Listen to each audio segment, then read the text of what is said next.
Compliance is a profession where people work tirelessly to make the world a better place. And there are hundreds of amazing and inspiring women who have helped the field develop into what it is today. Great Women in Compliance is part of the Compliance Podcast Network, so join Mary, Shirley, and Lisa Fine as they talk with women in compliance who are making a difference. Welcome to the Great Women in Compliance Podcast with Mary, Shirley, and Lisa Fine. We're on the Compliance Podcast Network, and you can hear a lot of different fantastic podcasts as well, all over CPN. Today, I'm speaking with Lloydette Bai Marrow, and she is the founder and principal consultant of ParaMetric Global Consulting. It's a white-collar crime investigations consultancy, and she's based in the UK. Just as a side note, Lloydette was somebody who was referred to me by my friend, dear friend and mentor, Ellen Hunt, followed up a couple minutes later by Gwen Romack, who is also a dear friend and another mentor to me. So it's always wonderful to hear such great things and meet fabulous people within the compliance community, and to have Lloydette join our group of great women. So thank you so much.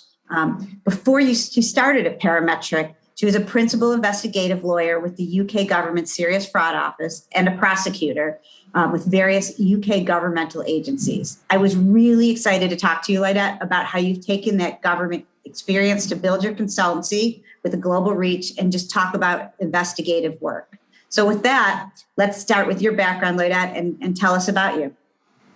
Thank you so much, Lisa, for having me on the Great Women in Compliance podcast. I'm really delighted to be here. And yeah, absolutely shout out to Ellen and Gwen for connecting us up. I'm really discovering how amazing and generous this compliance community is. So a bit about myself.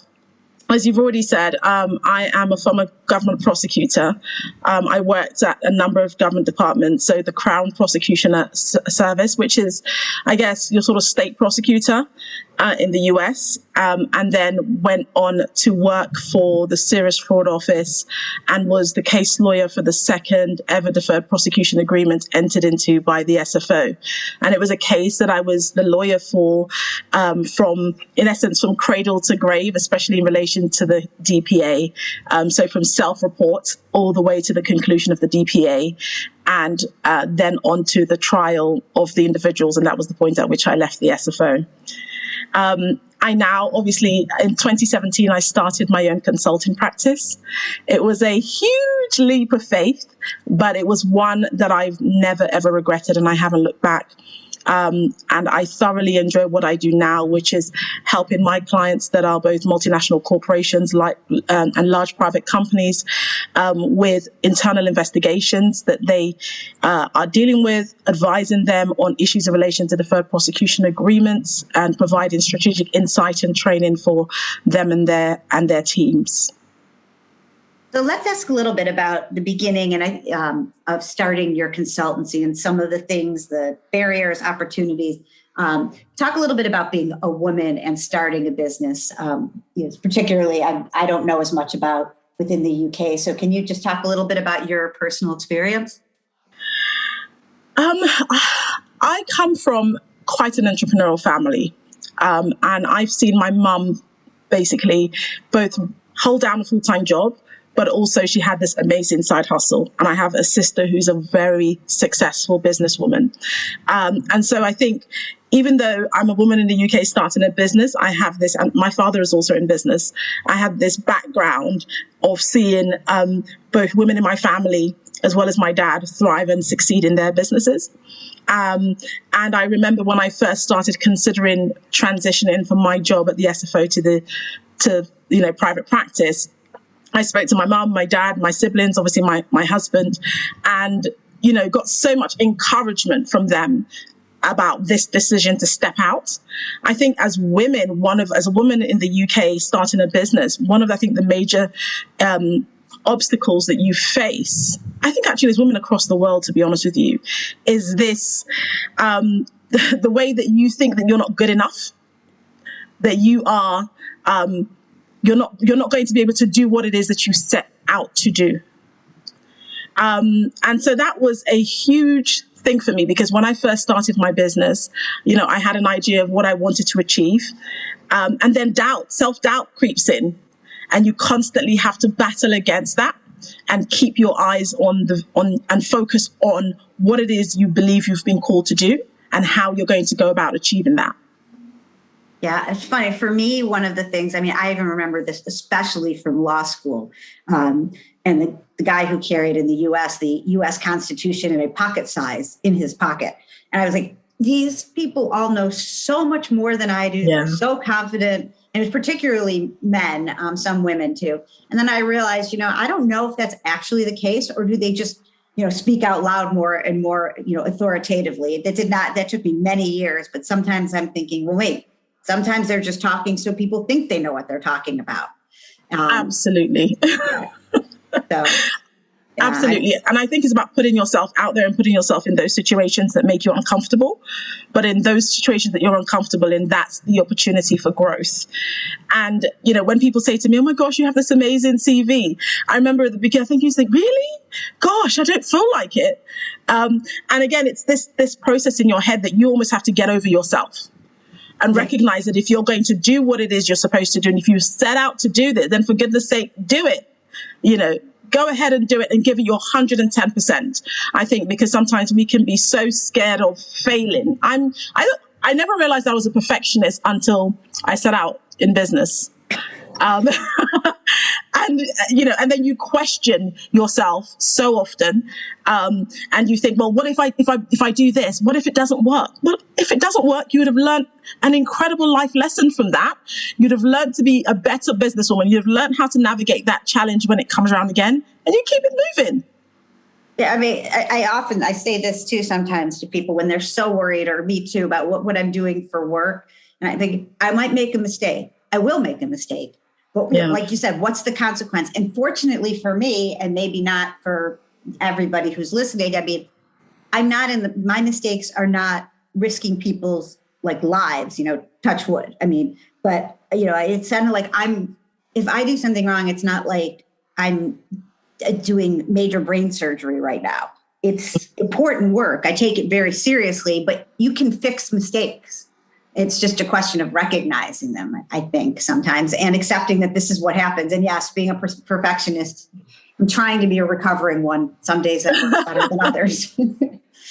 Yes, me too. I think this is the year that I went into recovery mode.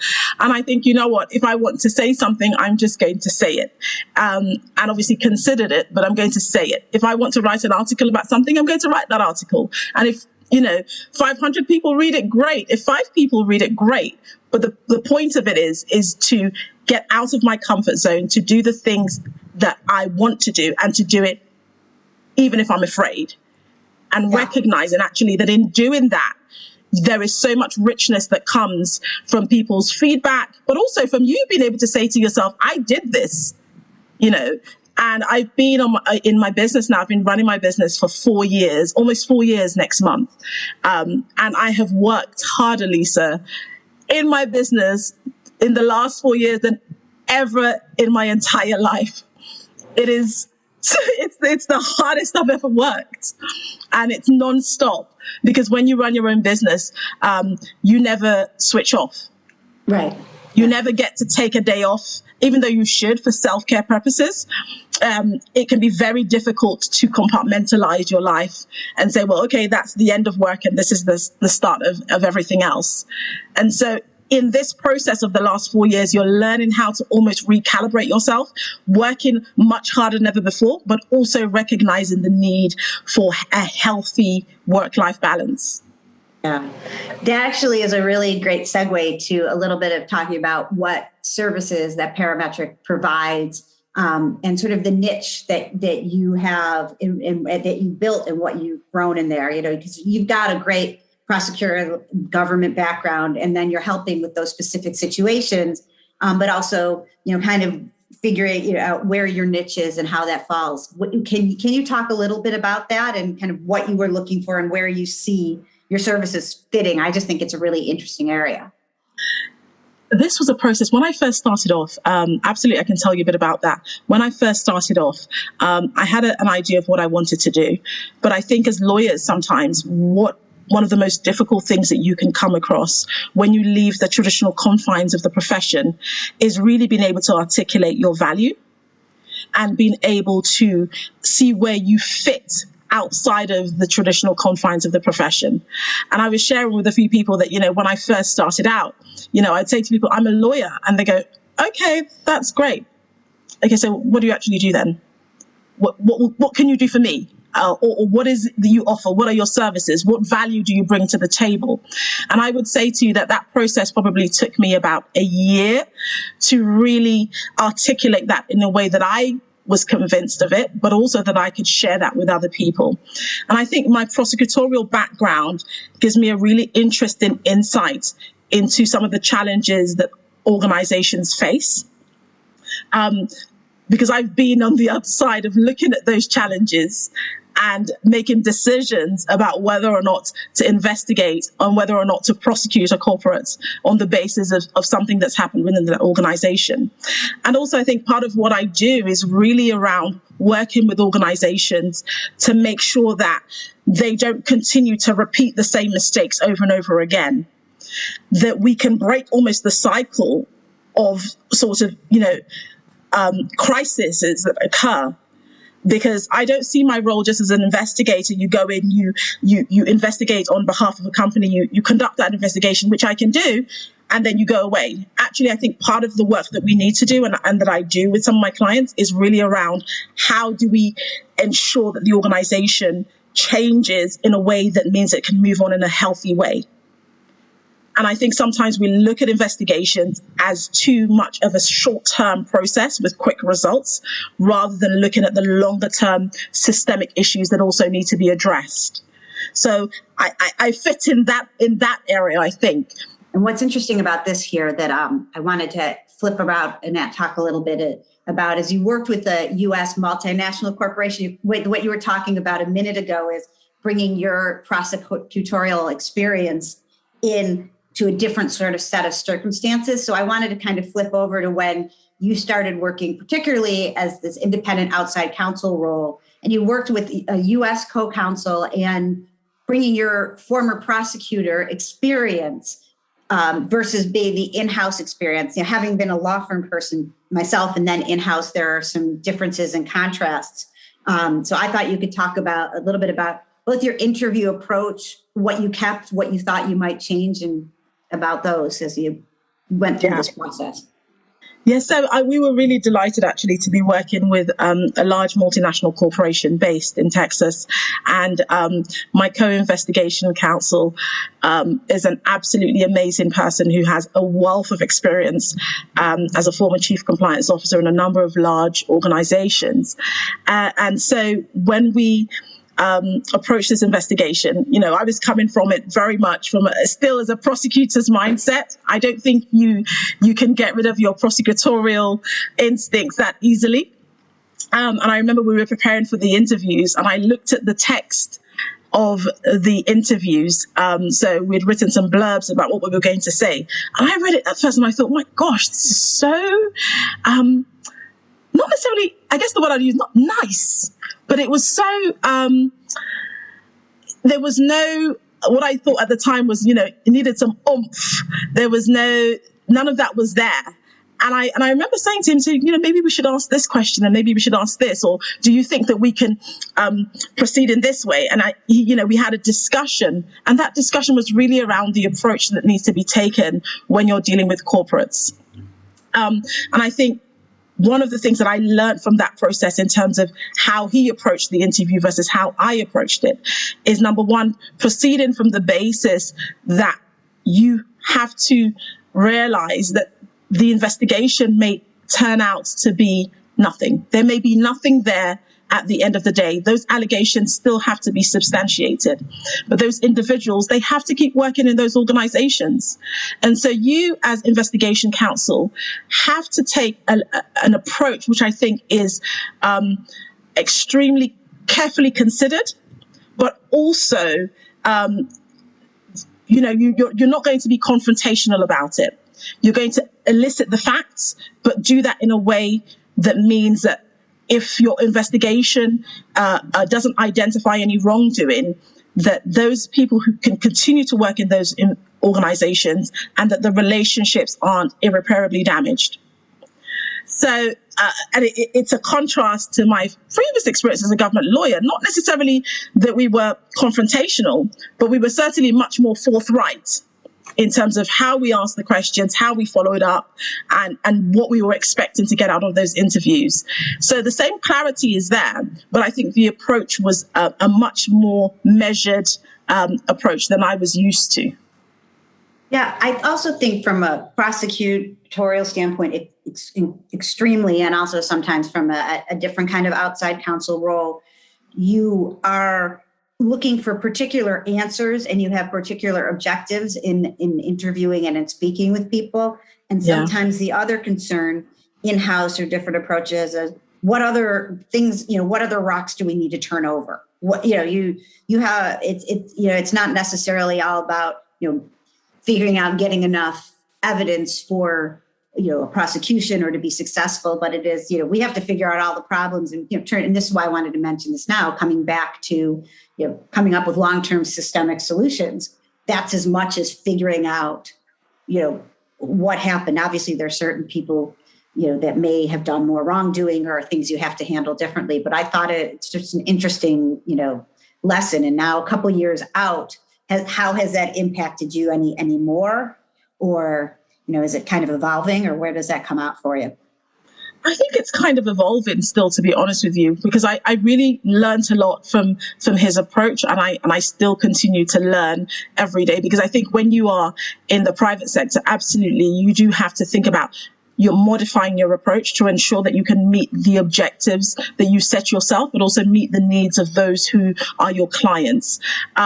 But, I would call myself I'm a litigator and I'm a prosecutor in and out.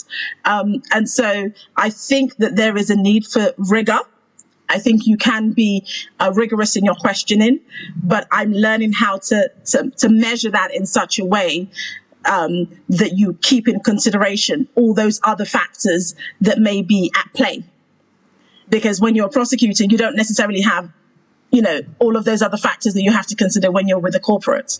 You just don't. Your job is to investigate this matter, follow all the relevant lines of inquiry, and decide on whether or not you have sufficient evidence to charge.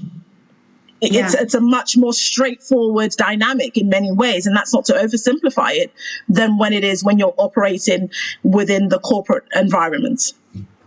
Right. The challenge, I think, sometimes, and where people like you are so helpful in it, is that bridge between helping people make ethical decisions and doing the right things under ethics and compliance, and realizing there are real consequences when you don't. And there are times where even within organizations, you understand people have to work at places again, but that doesn't give them the ability to just destroy a lot of other issues because they're so concerned about whatever their particular objective is. So a sale is not more important necessarily than not following laws for a period of time that could then take you to the SFO or any other governmental organization. Absolutely, because that's a great point, Lisa, because at the end of the day, when you look at it, independent counsel, when you have to get independent counsel involved in the matter, that means things are pretty serious. And that comes at, a great cost to the organization in terms of resources. And so, whilst, of course, we have to be cognizant and mindful of relationships, absolutely, you individuals have done things which have damaged reputations of organizations. And, we can't, as independent investigators, there is, I think, a level of rigor that you can bring to the investigation. And also, I think that when you bring in outside counsel, people realize, okay, this is really serious. This is now another level. And a person who is independent, they don't have an axe to grind. They don't know me, but they will follow the facts wherever it leads them. Right. And they're not necessarily thinking about the bottom line of an organization the same way you might if you're there. You're here for a purpose. And that's the thing, that people need to realize for all of us. If ethics and compliance gets involved, if other things have come to a level that obviously have enough concerns. So let's try to deal with the problems. And I think that's one of the things. One last thing. Go ahead. No, I was just going to say that, especially when you talk about, this thing about following, being concerned about the bottom line. Of course, every corporate has resource challenges, and we're all, thinking about, all organizations consider those things. But I think as corporate investigators, when we take on new clients, or we're engaged and instructed to act on behalf of a client, I think one of the things that we're always mindful of is in relation to the scope of that investigation, and making sure that the organization understands what the implications are in terms of the scope of the investigation not being so restricted as a result of budget that you can't actually achieve anything. And it becomes simply just a cover for legitimacy, when really you haven't been able to do the job that you have been tasked to do. And there are times when, I'm an advocate for saying, well, if your scope is so narrow that you can't reasonably do the tasks that you're instructed to do, then you have to think about whether or not that's something you want to actually be engaged in. Absolutely. And, if people aren't willing to look at what the risks are down the line, or this is something that falls back into organizations. And I will say one thing about my organization is the talk about doing the right thing is very frequent and from all different levels. And it's something that I feel very grateful for, having seen different things in my life. But, the thing to also look at from that perspective is, you want to be a positive reputation company. You want to get to those end results, because the Band-Aid just doesn't work. There are some times where it can, but once you have independent outside people, or a very serious issue, you're past fixing a problem. I mean, you have to get a little deeper in it, putting, a substantive, there are some real issues to address. And like we were talking about individual mistakes, organizations make mistakes. Rogue employees do, but the question is fixing them. Absolutely. And like you said, the Band-Aid at some point is not going to work anymore. It's not going to work anymore. So you've got to find a way of tackling those issues and looking at them in the round, rather than just looking at it in silo. Oftentimes we look at, well, this is the problem that we're facing now, so let's deal with that and let's just close the box. Yeah. And now that we've talked a whole bunch about moving into organizations and different things you've seen, one of the other things that I just think is just so interesting about your background is that you have taken your prosecutorial roots and, used those in many different ways, including working with, I guess it's now the Foreign Commonwealth and Development Office in the UK. It used to be, I think, Department for International Development. And what you do is you're training and helping investigators in Sierra Leone. Can you talk about what you see there, the impact, and what you've been doing? Because I think it's just fascinating. So the work that I was doing in Sierra Leone, that I continue to do in Sierra Leone, is work that I've been involved in now for about almost 4 years. And I absolutely love the work that I do. I am the anti-corruption lead for a program which is called the Rule of Law Expertise Program. And again, as you said, it's a program that's sponsored and supported by FCDO.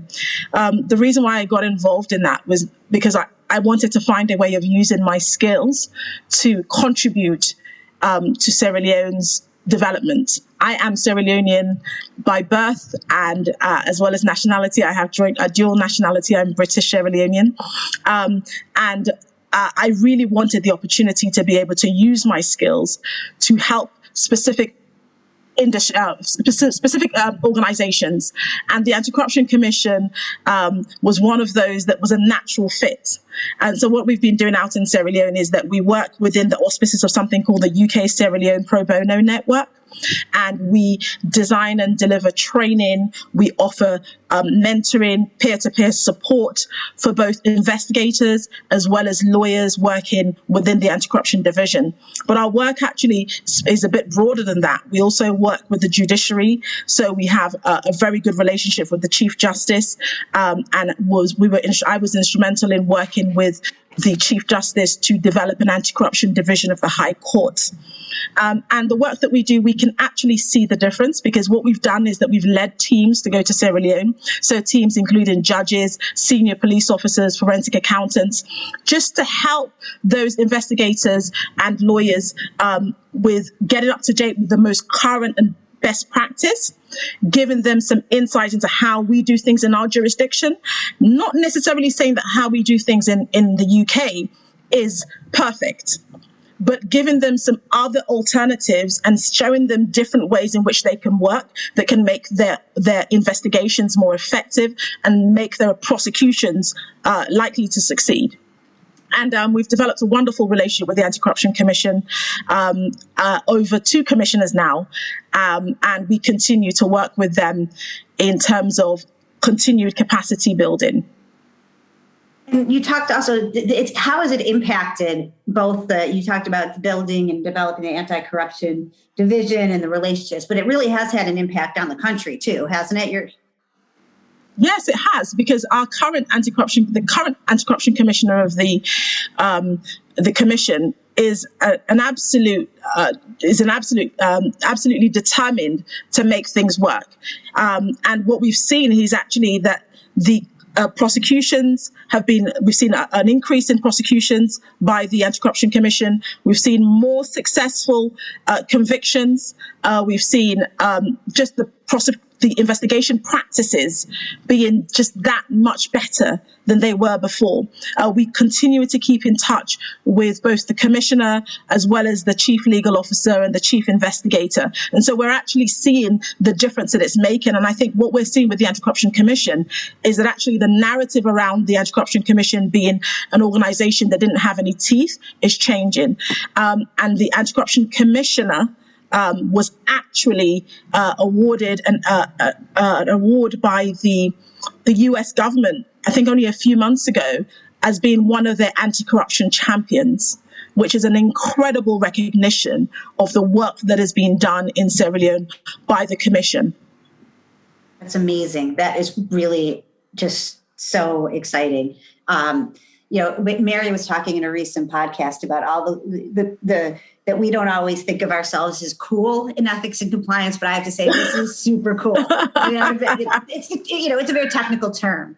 But I think with that, I just wanted to close with one question for you, because we've kind of talked a lot about that. You talked even how your roots are in Sierra Leone, and talking about coming full circle a bit. But if you were going to look back at 4 years ago, when you started your company, what do you wish you knew about the day you started the company that you know today? And that can't include COVID, because I feel like we all wish we knew COVID. Yeah, COVID is certainly not the one. I think one of the things that I would say I wish I knew when I first started is, it goes to the theme that we were talking about at the beginning, which is do it afraid. Do it afraid. Step out of your comfort zone at the earliest opportunity. And I think continue to understand that feedback isn't a negative thing. Because again, when you talk about that perfectionist thing, you think, I've got 99% of the people saying this was great, but you're thinking only about the 1% of the people who said that was not that good. So accept feedback and continue to grow. Don't let that stop you. So it all ties in. Do it afraid, step out, and don't be afraid of feedback.